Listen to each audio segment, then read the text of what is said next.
So, I'm going through this source material, and I thought I should read you one of the letters in there. It was a reply to a man by the name of Wilson, who made a speech basically saying that anyone who wanted to oppose the Constitution was evil and awful and all of that. Now, keep in mind, this was before the amendments were proposed. There were two sides at this point in our history. One side said that the Constitution should be seen and considered by the citizens of the United States, and it should be debated and basically combed for flaws. Whereas another side said that, no, we don't have time for that. We need a fix now. And so anybody who opposes the Constitution in its proposed form should be done away with. Now, this letter is a reply to that speech by, quote, an officer of the late Continental Army. In parentheses next to it, it says William Findley ? So I'm just going to read this letter. Keep in mind, it's a little bit lengthy. Mr. Oswald, by inserting the following in your impartial paper, you will oblige yours and etc. To the citizens of Philadelphia, friends, countrymen, brethren, and fellow citizens. The important day is drawing near when you are to elect delegates to represent you in a convention, on the result of whose deliberations will depend in great measure your future happiness.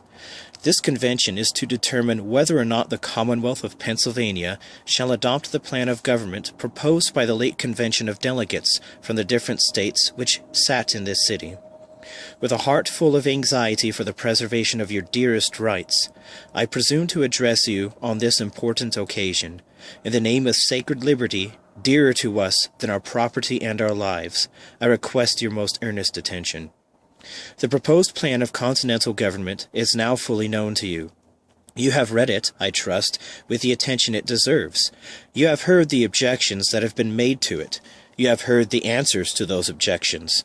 If you have attended to the whole with candor and unbiased minds, as becomes men that are possessed and deserving of freedom, you must have been alarmed at the results of your observations.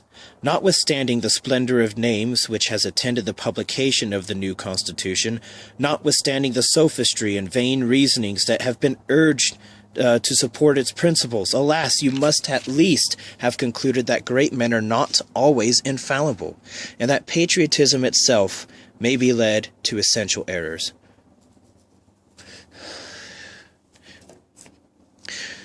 The objections that have been made to the new Constitution are these. Number one, it is not merely, as it ought to be, a confederation of states, but a government of individuals. Number two, the powers of Congress extend to the lives, the liberties, and the property of every citizen. Number three, the sovereignty of the different states is ipso facto destroyed in its most essential parts. Number four, what remains of it will only tend to create violent dissensions between the state governments and the Congress, and terminate in the ruin of the one or the other. Number five, the consequence must therefore be either that the union of the states will be destroyed by a violent struggle, or that their sovereignty will be swallowed up by the silent encroachments into universal aristocracy, because it is clear that if two different sovereign powers have a co-equal command over the purses of the citizens, they will struggle for the spoils, and the weakest will be in the end obliged to yield to the efforts of the strongest. Number six, Congress, being possessed of these immense powers, the liberties of the states and the rights of the people are not secured by a bill or declaration of rights. Number seven, the sovereignty of the states is not expressly reserved. The form only and not the substance of their government is guaranteed to them by express words. Number 8. trial by jury, that sacred bulwark of liberty, is abolished in civil cases, and Mr. Wilson, one of the convention, has told you that not being able to agree as to the form of establishing this point, they have left you deprived of the substance. Here are his own words. The subject was involved in difficulties. The convention found the task too difficult for them and left their business as it stands.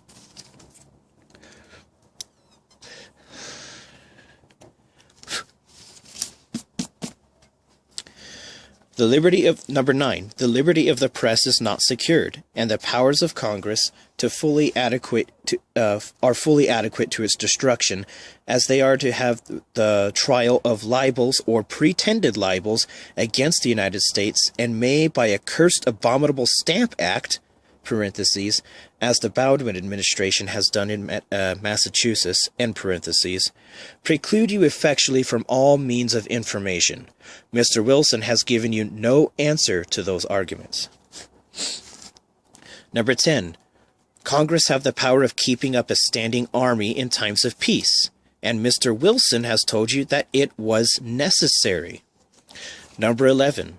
The legislative and executive powers are not kept separate, as every one of the American constitutions declare that they ought to be. By the way, keep in mind each state had its own constitution at this point.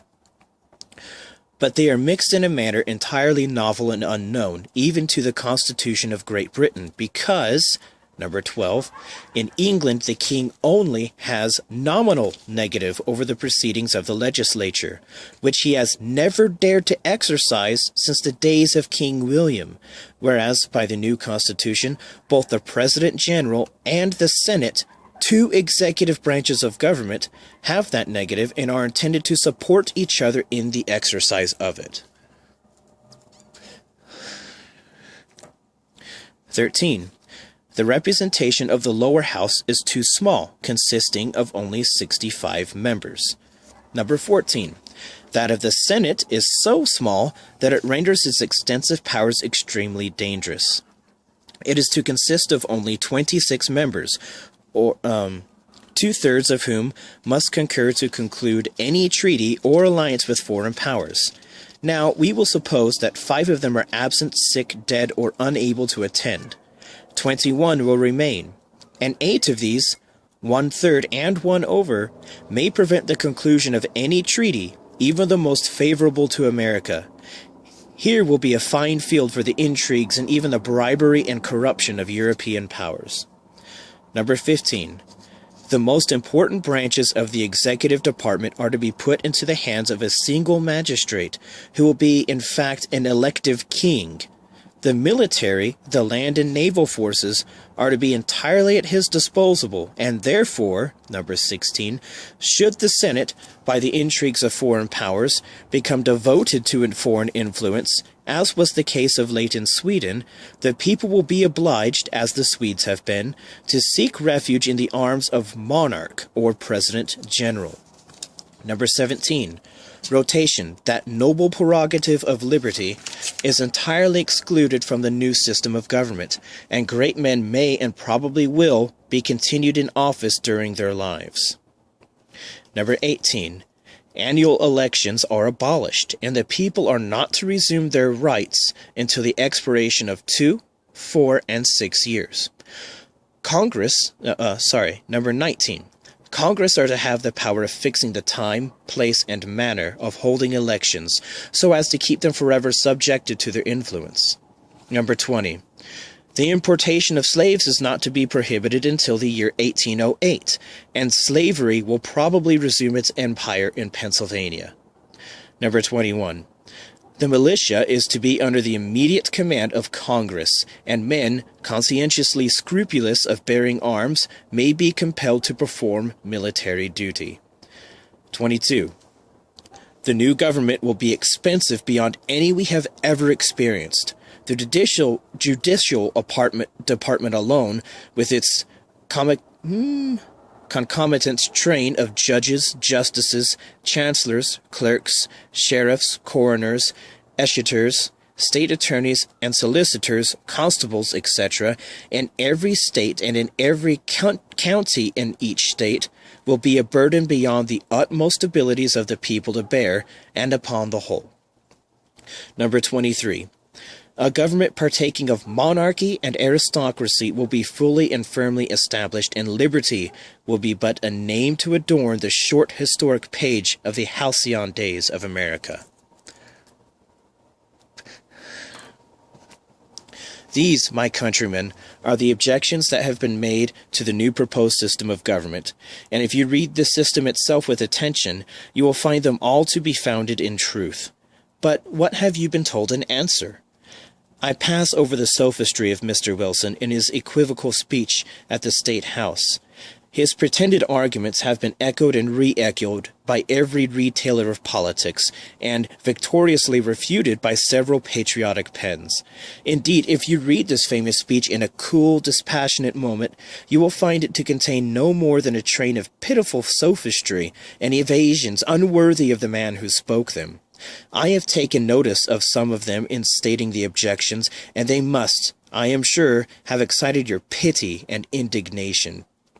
Mr. Wilson is a man of sense, learning, and extensive information. Unfortunately for him, he has never sought the more solid fame of patriotism.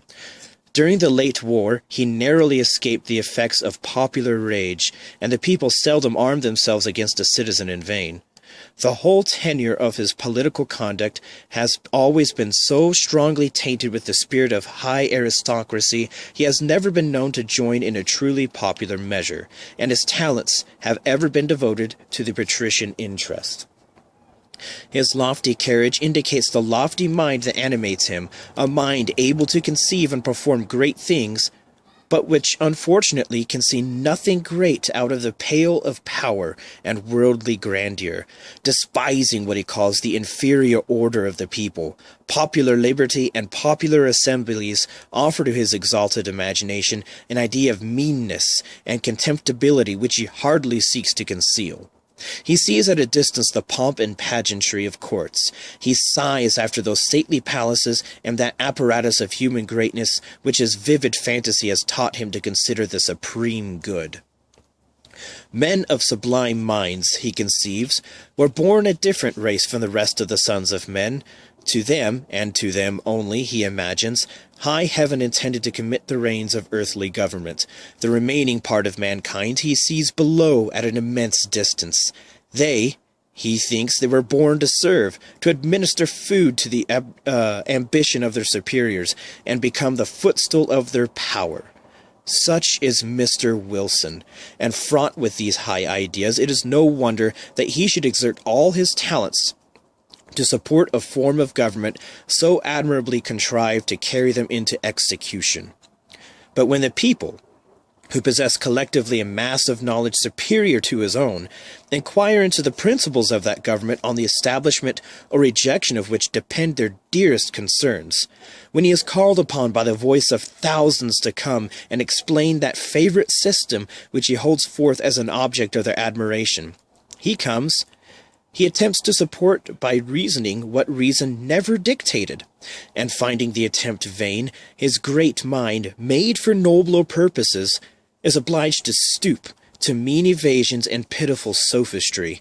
Himself not deceived, he strives to deceive the people, and the treasonable attempt delineates his true character, beyond the reach of the pencil of a West or Peel or the pen of a Valerius, and yet that speech, weak and insidious as it is the only attempt that has been made to support the argument, that political monster, the proposed Constitution.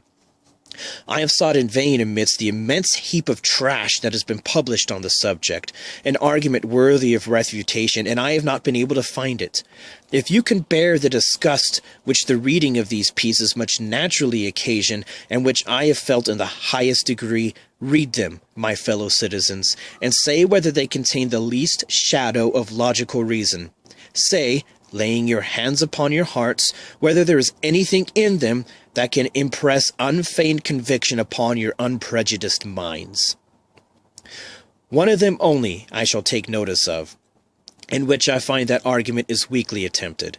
This piece is signed as an American citizen, and has appeared with great pomp in 4 succeeding numbers in several of our newspapers. But if you read it attentively, you will find that it does not tell us what the new Constitution is, but what it is not, and extols it on the sole ground that it does not contain all the principles of tyranny with which the European governments are disgraced. But where argument entirely failed, nothing remained for the supporters of the new Constitution but to endeavor to inflame your passions. The attempt has been made, and I am sorry to find not entirely without effect. The great names of Washington and Franklin have been taken in vain and shockingly prostituted to the effect of infamous purposes. What? Because our august chieftain has subscribed his name in his capacity of president of the convention to the plan offered by them to the states, and because the venerable sage of Pennsylvania has testified by his signature that the majority of the delegates of this state assented to the same plan, will anyone infer from this that it has met with their entire approbation and that they consider it as a masterpiece of human wisdom? I am apt to think the contrary, and I have good reasons to ground my opinion on. In the first place, we have found by the publication of Charles Cotesworth Pinckney, Esquire, one of the signing members of the convention, who has expressed the most pointed disapprobation of many important parts of the new plan of government, that all the members whose names appear at the bottom of this instrument of tyranny have not concurred in its adoption. Many of them might conceive themselves bound by the opinion of the majority of their states, and, leaving the people to their own judgment upon the form of government offered to them, might have conceived its impolitic by refusing to sign their names, to offer to the world the lamentable spectacle of the disunion of a body on the decisions of whom the people had rested all their hopes. We know, and the long sitting of the convention tells us that, as it is endeavored to persuade us, concord and unanimity did not reign exclusively among them. The thick veil of secrecy with which the proceedings have been covered has left us entirely in the dark. As to the debates that took place, and the unaccountable suppression of their journals, the highest insult that could be offered to the majesty of the people shows clearly that the whole of the new plan was entirely the work of an aristocratic majority. But let us suppose for a moment that the proposed government was the unanimous results of the deliberations of the convention. Must it on that account preclude an investigation into its merits? Are the people to be dictated to without appeal by any set of men, however great, however dignified? Freedom spurns at the idea and rejects it with disdain. We appeal to the collective wisdom of a great nation. We appeal to their general sense, which is easily to be obtained through the channel of a multitude of free presses, from the opinions of 39 men who, secluded from the rest of the world, without the possibility of conferring with the rest of their fellow citizens, have had no opportunity of rectifying the errors into which they may have been led by the most designing among them. We have seen names not less illustrious than those of the members of the late convention subscribe to the present reprobated articles of the Confederation, and if those patriots have erred, there is no reason to suppose that a succeeding set should be more free from error. Nay, the very men who advocate so strongly the new plan of government and support it with the infallibility of Dr. Franklin affect to despise the present Constitution of Pennsylvania, which was dictated and avowed by that venerable patriot. They are conscious that he does not entirely approve of the new plan, whose principles are so different than those he has established in our ever so glorious Constitution, that there is no doubt that it is the reason that it has induced them to leave his respected name out of the ticket for the approaching election. Now then, my fellow citizens, my brethren, my friends, if the sacred flame of liberty be not extinguished in your breasts, if you have any regard for the happiness of yourselves and your posterity, let me entreat you, earnestly entreat you by all that is dear and sacred to free men, to consider well before you, take an awful step which may involve in its consequences the ruins of millions yet unborn. You are on the brink of a dreadful precipice. In the name, therefore, of holy liberty, for which I have fought and for which we have all suffered, I call upon you to make a solemn pause before you proceed. One step more, and perhaps the scene of freedom is closed forever in America. Let not a set of aspiring despots, who make us slaves and tell us 'tis our charter, wrest from you those invaluable blessings for which the most illustrious sons of America have bled and died, but exert yourselves, like men, like free men, and like Americans, to transmit unimpaired to your latest posterity those rights, those liberties, which have ever been so dear to you, and which it is yet in your high power to preserve. Philadelphia, November 3rd, 1787, an officer of the late Continental Army. It's interesting to me that someone like this would, I guess, express his opinion on the matter. When I was in the military, it was basically said that no one in the military has ever been able to speak on political matters, so you shouldn't either. I find this very interesting, considering that we have an example from the earliest chapters in our country's history of a man who had fought for our country's freedom, deciding that he was going to use his freedom and his liberty, his freedom of speech, to stand up for what he believed was wrong. Now, the next chapter attempts to refute this officer's arguments. Some of them are pretty good. One of them basically reads as a 18th century rendition of, well, that's just your opinion, man. So, all of these debates and arguments have been very, very enlightening to read, and I hope to be able to do justice to our current Constitution whenever I present to you my findings.